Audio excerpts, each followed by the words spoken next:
इसमें आपको बहुत मजा आने वाला है। क्या आपने कभी सोचा है कि प्लॉट्स लेना आज के टाइम में कितना स्मार्ट डिसीजन हो सकता है? चलिए प्लॉट्स लेने के कुछ बेनिफिट्स जानते हैं। सबसे पहला, demand and price appreciation. Empty land की डिमांड बहुत ज्यादा है लेकिन सप्लाई लिमिटेड है।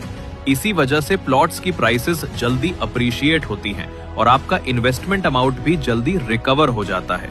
दूसरा, मेंटेनेंस कॉस्ट। प्लॉट्स को मेंटेन करना इजी है और कॉस्ट भी नेग्लिजिबल है। तीसरा, पोर्टफोलियो डाइवर्सिफिकेशन।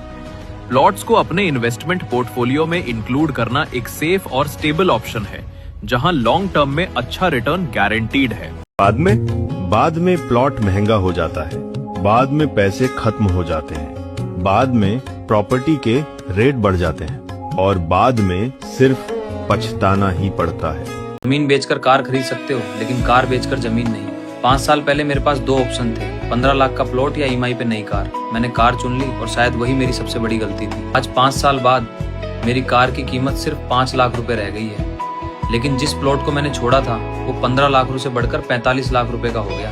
यानी कार ने 10 लाख रुपए की वैल्यू खो दी और जमीन ने 30 लाख रुपए का फायदा दे दिया। फर्क सिर्फ एक फैसले का था। आज भी उस रोड से गुजरता हूँ तो सोचता हूँ काश उस दिन कार नहीं प्लॉट खरीद लिया होता। याद रखना, कार स्टेटस दिखाती है लेकिन जमीन स्टेटस बनाती है। अगर आप भी पहले एसेट्स चुनते हो तो अगर लोन लेना पड़े तो ले लेना, अगर घर के गहने भी बेचने पड़े तो बेच देना, और अगर लाइफस्टाइल में कॉम्प्रोमाइज करना पड़े तो वो भी कर लेना।